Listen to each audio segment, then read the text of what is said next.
Hello children, welcome to Value Education. Today we learn lesson 13 B.R. Ambedkar, the champion of law. Bhimrao Ambedkar was the brain behind the Constitution of India. He was born on 14th April 1891 in Maho, now officially known as Dr. Ambedkar Nagar in Madhya Pradesh.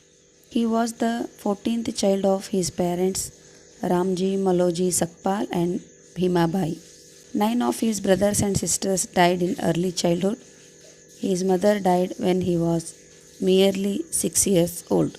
He belonged to Mahar community considered to be a low caste, so he had to squat on the floor at the back of the class.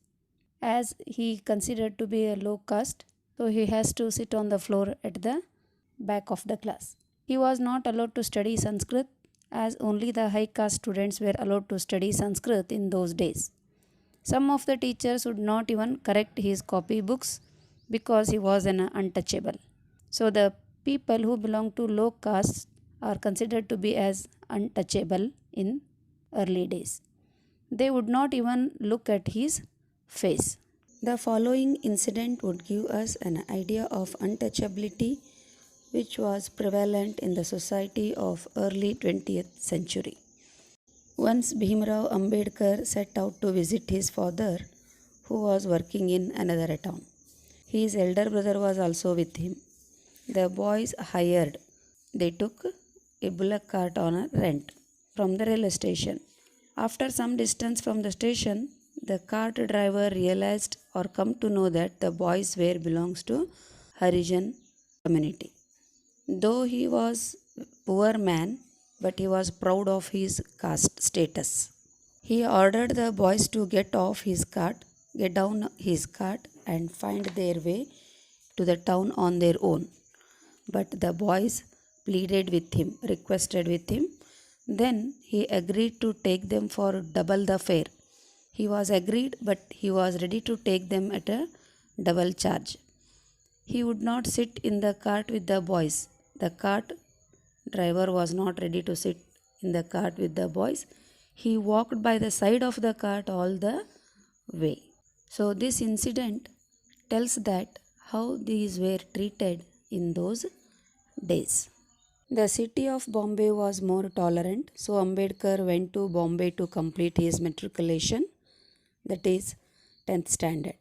His community organized a reception for the young Bhimrao when he returned after passing matriculation. It was a great event for the community that one of their children could pass class 10th. The Prince of Baroda granted Bhimrao Ambedkar a scholarship of Rs 25 per month. This enabled or helped him to study in a college in Bombay.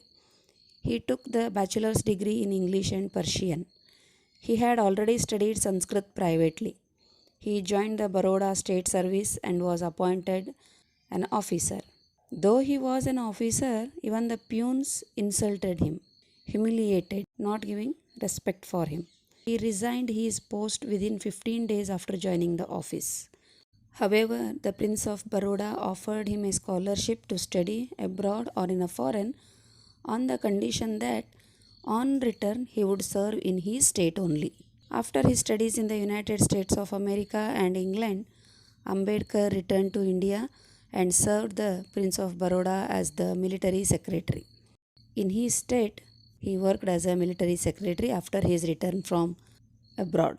His subordinate officers refused to obey him. He could not even get a house to live in the city.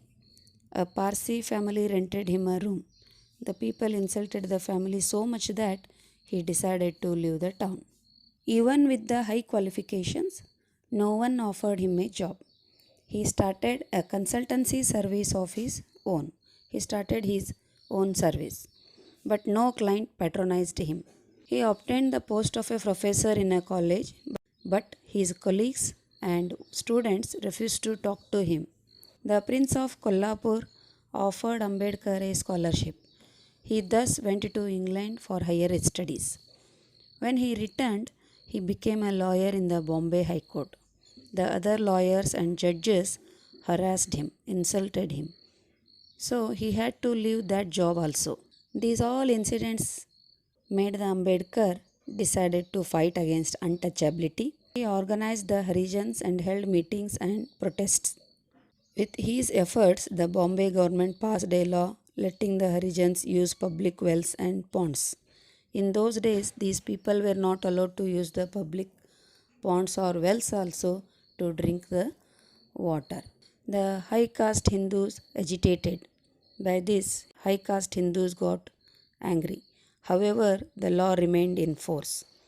So the government nominated Ambedkar to the Bombay Legislative Assembly. When India became independent, Ambedkar became the Minister of Law in the first cabinet of Jawaharlal Nehru. He was appointed as chairman of the committee for framing the Constitution of India. He studied the tenets of many religions but was attracted to Buddhism. He and his followers organized a mass conversion at Nagpur on October 14, 1956. Until his death on December 6, 1956, he was never free from controversy. He was conferred Bharata Ratna posthumously in 1990. Ambedkar was courageous and firm. He fought to free the Harijans from social discrimination. He was a great scholar and a great teacher. He used his learning for the betterment of society and nation. He is also called as architect of our Indian Constitution. He put in a frame for the rules and laws of the Constitution. Children, I hope you understood the lesson. Read it once again from the textbook. Thank you.